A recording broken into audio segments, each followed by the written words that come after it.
Thank you very much. First, thank you to Merla and the rest of the CCD COE team for the opportunity to address you today. This has been an incredible conference so far. I've met a lot of people who are very dedicated to this cause, and I hope we can make connections here that are going to be useful together over the next couple of years. Well, I want to talk a little bit about what we have learned in our last 2 years of studying and combating information operations on Facebook, particularly around elections and other democratic events. If you ever come, this is a visualization of the growth of Facebook over the last decade since it was opened up from being just a social network for college students. And if you ever come to our campus in Menlo Park or any of our offices around the world, you'll see this image all over the place. It's on posters, it's on people's desktops. It's actually the image that's on our video conferencing equipment when it's idle. And it's a visualization of all of the connections of the 2.2 billion people who use Facebook. So these days, when you look at any of those individual pixels, each white dot represents hundreds of thousands, in some cases millions of individuals who are connected together. And it's obviously meant to be a positive, uplifting image, right? An image of billions of people who have been given voice, who've been given the ability to reach the world who never had it before in history. But to those of us who work in safety and security, and I think now to the company overall, when you look at this chart, you also think about all the risks that come with it, right? Each one of those tiny little lines is a connection between thousands of people, and 99.9% of the time, those connections are used for positive purposes. And a lot of the social change we're going through in the United States and around the world right now is powered by the fact that those lines exist for the first time in history. But for that 0.1% of the time when they're used for bad, that's something that we have to take into account. And we have to be responsible as the people who have drawn those lines and have given folks the ability to create these connections. We also have the responsibility to understand and mitigate those risks. And in particular, the risks around elections are not just politically relevant, but are one of the fundamental attacks against the ideals of Facebook, the ideals of openness and community, and of speech and free expression. Those ideals come under attack when our platform is used to manipulate democratic discourse. And so to combat these issues, we have to understand our enemies. To keep with the cyber Woodstock theme, I believe a famous quote from Woodstock, might have been Crosby, Stills, Nash and Young, was, if you know yourself and you know your enemy, you can fight 100 battles without disaster. Maybe that was CCR, I'm not sure, or Joe Cocker. But clearly we need to understand who our adversary groups are, what their capabilities are, and then to customize our response to each one of those groups. And today I'm going to use a really simplified taxonomy to talk about 4 categories of actors in the information warfare space that we are dealing with, and some of the specific responses that we have to each. Now, those responses are overlapping, and the use of these responses is actually customized on a per country and per culture basis. We are tracking over 50 elections in 2018. From that set of elections, we have created a model where we triage based upon risk. And for the riskiest elections, we're doing very specialized product development. We're building dedicated teams to understand. But for all of those elections, we are hoping to build product enhancements that will increase transparency and reduce the chance of new kinds of attacks and new kinds of information operations we haven't seen before. Like I said, this is a very simplified taxonomy. One of my colleagues, Nathaniel Gleitcher, is here with me at CyCon. You should meet him if you want to talk about this. He's actually building a much more complex model to track information operators and their capabilities. But for today, hopefully this is good. And the first category I want to talk about is the commercially motivated fake news. So for the vast majority of what people call fake news on Facebook is actually the result of these groups, which are pretty, for the most part, are spam groups, financially motivated groups, operating in low-cost countries, who are able to stamp out news sites, often with news articles that are shared between the sites, but perhaps given a slightly different bent based upon the political orientation of each of those fake news sites. And the real goal is to drive clicks to those sites. And one of the basic things you can do to tell the difference between a governmental or politically motivated actor and a financially motivated fake news actor is they are trying to get you off of social media, because the way they make money is driving you to a site where they're running expensive ads. And so they'll either try to use clickbait to get people to click on the links, or they'll do ad arbitrage, where they'll run lower cost ads on platforms like ours and Google that will then drive people to higher cost ads on their own platforms. The other thing they're trying to do is to drive these stories via the creation of fake personas and to create populations of people that follow these personas as celebrities. And we've seen that kind of activity not just from all of the different actors we're talking about today, but these folks have really gone very good at understanding the kinds of things we look for in fake accounts and building particular ways of building online personas to bypass our protections. So some of the things we're doing around this, we have kind of three major categories of solution to the commercially motivated fake news problem: remove, reduce, and inform.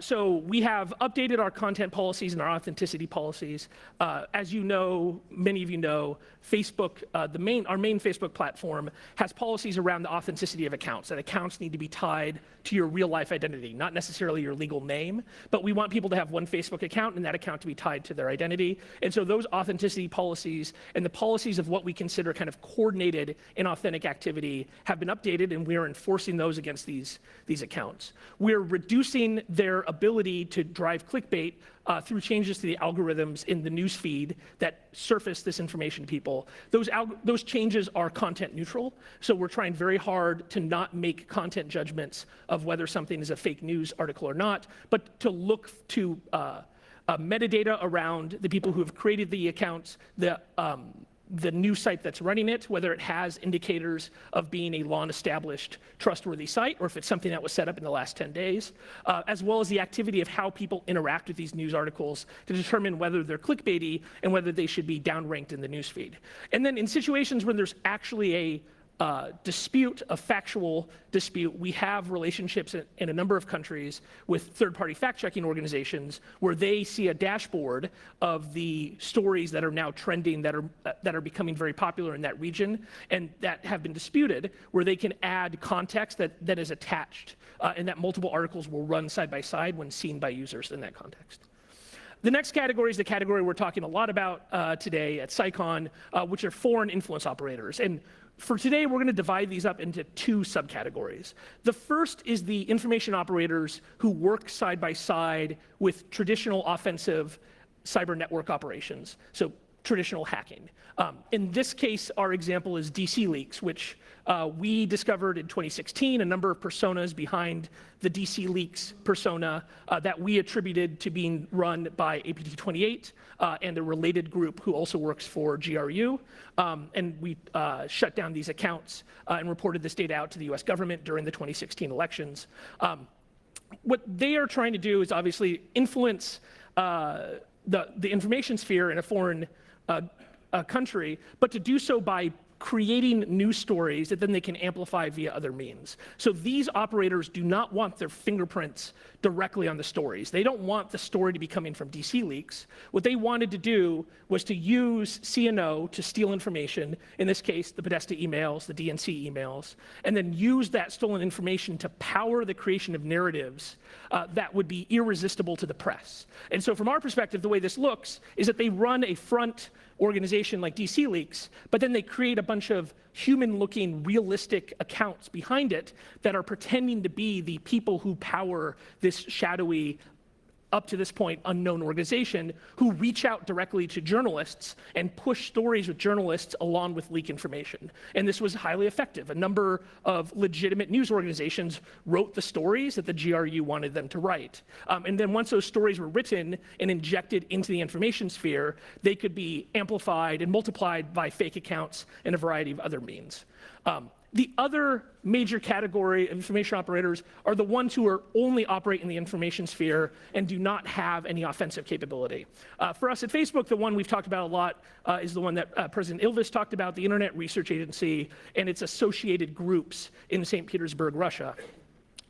These folks are, for the most part, trying to push their own stories via personas they have created that they are pretending to be authentic domestic voices within the places where they are manipulating the information sphere.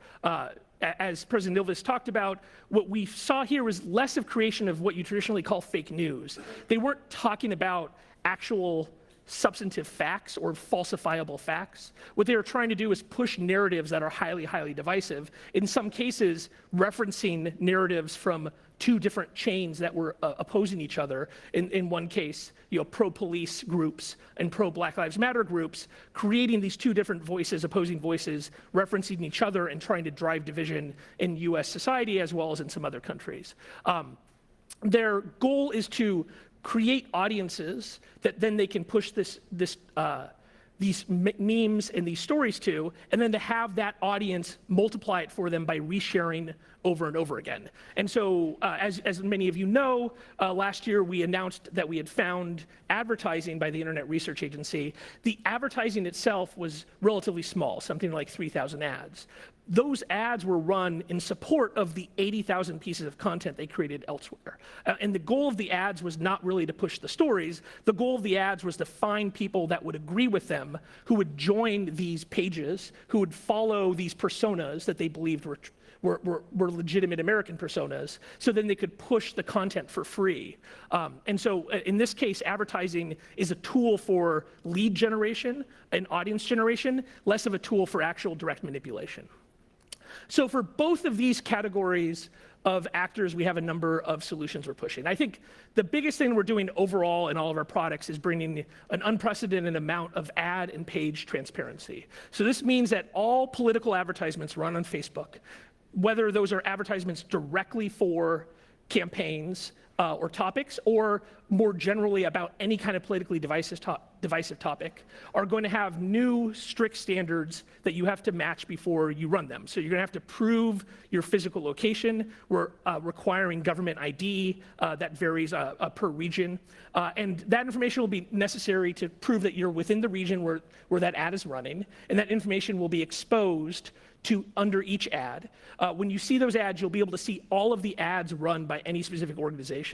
And then there's now an archive in which we're putting all the political ads that you can search through so you can see all of the activity going on in any country or any election. And this is rolled out in the United States. It's rolling out worldwide over 2018. And part of the goal here is obviously fighting the information operators like the IRA, but part of the goal is also to encourage legitimate participants in the election, campaigns, political parties, to act in the best interest of the public, to not run ads that are hyper-divisive and hyper-targeted, because those ads will now be visible to their political opponents and visible to the press, and to increase the chance that people are going to run to have a persona that is the same for all of the different voters in an election. We're doing a lot of manual work on finding these organized groups. So we have these threat intelligence teams that have specialists in different languages, in regions, and adversaries. They are backed up by a number of automated tools that we've built, mostly based upon machine learning, that allows us to find the kind of coordinated inauthentic activity that we see in these kinds of actors. We have a bunch of enhancements to our policies to catch this manipulation. Even if it's not illegal in the country where it's happening, it will be against our policies and will not allow it. And then we've built these new fake account detection systems that are trained off of the manual work. So human beings are going and finding these actors, and then we use what they have found to train machines to go find them at scale across our 2.2 billion users. Related category, and I think actually probably the biggest growth category of information operation that we're going to see over the next couple of years, is the domestic influence operators. So these are groups that are trying to manipulate their own political sphere, often for the benefit of the ruling party, but not exclusively. Some of the tools that are different here is often these information operators are tied to state media. So the countries where these influence operators are working, there's either official state media or private media that is highly aligned to the ruling party. And the other thing they're trying to do is to suppress the voices of activists and opposing parties through activities on the platform. And that might be attacking them directly by doxing them, by threatening them, sending death threats and such to try to suppress voices. It might also be using our tools to try to manipulate Facebook into shutting down those voices. The sphere here is actually quite complicated, and we're seeing all of these different kind of domestic influence operations going on right now. You have people who are working full-time for the government or the ruling party as full-time employees. You have, again, the state-owned or state-aligned media, where they will have their media outlets, but they'll also have a social media component that is amplifying those messages online. You have politically motivated but unpaid groups. So these are groups of individuals who are motivated to support often a strongman in these countries who are not getting paid, but they might be getting some information or pointers as to what their talking points are from the state media or from the ruling party. You have the financially motivated professionals. This is an interesting area where now companies are cropping up in the West generally, in countries like the United States, that are now being hired by the political parties in a variety of countries to help them run their influence campaigns. Now, there's a certain amount of this is okay. It is okay to hire a social media consulting company to help you run good ads. It has always been okay for people to hire political consultants from other countries when they cross the line into running fake news, creating fake accounts, doing the kind of activity we see from the GRU or the IRA. That's where obviously it's against our policies and we have to act. And then what's really interesting in this area is that the rise of these organized trolling groups. Kind of the prototype of this was Anonymous. Now, Anonymous itself is a group that doesn't have a very good structure. Nobody knows who really speaks for Anonymous. Nobody really knows anymore what their political organization looks like and what they stand for. There's a variety of groups in various countries that are much more organized, that have very specific hierarchies, often based around subcultures like video gaming, subcultures of people who feel they've been ignored or oppressed in their organization, and their goal is to, sometimes to push for radical politics. Sometimes it's just to cause disgust and displeasure and to make people that they dislike feel bad about themselves, to do it for the lulz, as you might see on an online board. These groups can actually be quite large. And one of the interesting issues with domestic operators is their capability for doing influence is sometimes much greater than foreign operators. President Ilves is totally correct in that geography no longer matters in an information warfare, but the distance of culture and language does matter. Right? And when you look at, for example, the ads that the Internet Research Agency ran, which you can all do now, you can all go search through their ads, you'll find a lot, if you're a native English speaker, you'll find a lot of phraseology that sounds weird to your ear. You'll see a lot of statements that don't look quite right, and it's because they're not hiring the best of the best to do this work. These were not professional spies. These were people who got not so great jobs in the St. Petersburg area trolling on the internet all day. And it's not that easy for countries sometimes to put together large groups of trolls who understand the political environment and the language and have the language and social skills to really blend in. That is obviously not a problem if you're a domestic operator and you have thousands and thousands of people that believe in your cause. Your ability to manipulate the domestic audience is going to be much greater. So what are we doing here? So the ad and page transparency work that I talked about before is also applicable to these actors, as is our manual and automated enforcement.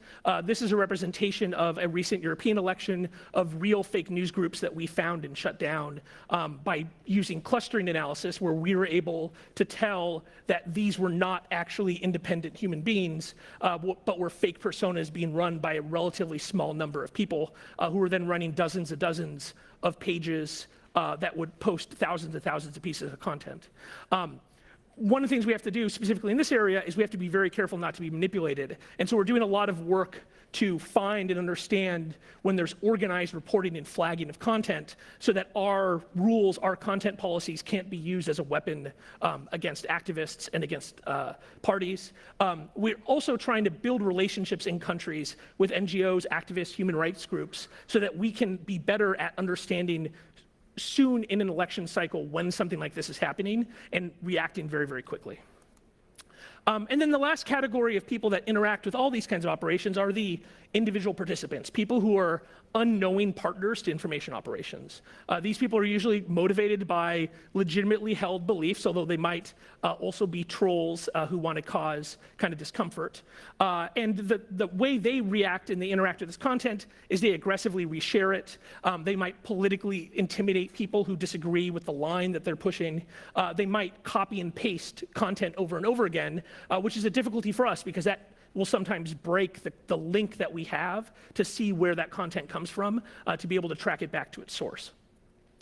Our response here has to be very, very careful, because part of free expression means that sometimes people are going to say stuff you don't agree with, right? Part of freedom is the freedom for people individually to be wrong. And we have to allow people to be wrong and to say things that, while that don't fall afoul of our hate speech standards or our standards meant to ensure safety, but that are considered kind of politically inappropriate. Those are the kinds of things that open societies have to accept. But we do want to have product enhancements to make sure that we're reducing the effectiveness of these people to be unwittingly part of an organized campaign. And the effectiveness of these people should not be understated. When you look at the Internet Research Agency, tens of millions of people wanted to see that content. They chose to see the IRA's content by subscribing to these pages, by looking at it, by finding it themselves. But over 120 million people eventually saw the IRA's content, and that's because that smaller group reshared it extremely aggressively. And so making sure that these people understand if they're being influenced, trying to tell them, hey, maybe you're being part of something you don't want to be part of, is really important. And then part of it too is making sure that we have the appropriate educational cues in the product, especially in those situations where there are specifically disputed articles, again, factual statements that have come under dispute. We're building a number of product enhancements that raise up multiple points of view so that people can be exposed to it. But in the end, dealing with this issue is going to fall to all of the individuals in a society, right? We cannot teach people to be critical of what they read. We can't make people understand that they might be part of something bigger and darker than they've ever known. And so while we can raise up some of this information, our societies overall are going to have to start to adapt to the idea that not all information is created equal, and that in this sphere in which we operate now, where billions of people have voice, many of those voices or some of those voices might be inauthentic and might be trying to manipulate us. And so what can we do to work together on these issues? And one of the reasons we're here is to build relationships with people who are working on these problems. So in the last year and a half, we've been working with democratic governments to understand what's happening around their elections, to build relationships so that we can react very, very quickly in case of a direct cyber attack or in case of an information operation. We're also trying to build relationships with NGOs and academic groups. And this is a complicated area for us. You might have read in the news that we're in trouble for some data that was misused by a European academic, it turns out. And so it would normally not be a great time to ask Facebook to share more data with academics. It doesn't feel like something that has been rewarded over the last couple of years. But it is something that's very, very important. And we're not, despite what is going on in the media right now, we're not going to give up on the idea that we can have productive relationships with academic groups to provide them with data of what's going on in their societies so they can study these kinds of information operations, influence operations, report them to us in a responsible manner, and for us to move in a coordinated fashion to shut down this activity and to bring it to light so that people can know when their societies are being manipulated. So that's the work we're doing, and I'm looking forward to taking questions as part of the panel. So thank you very much.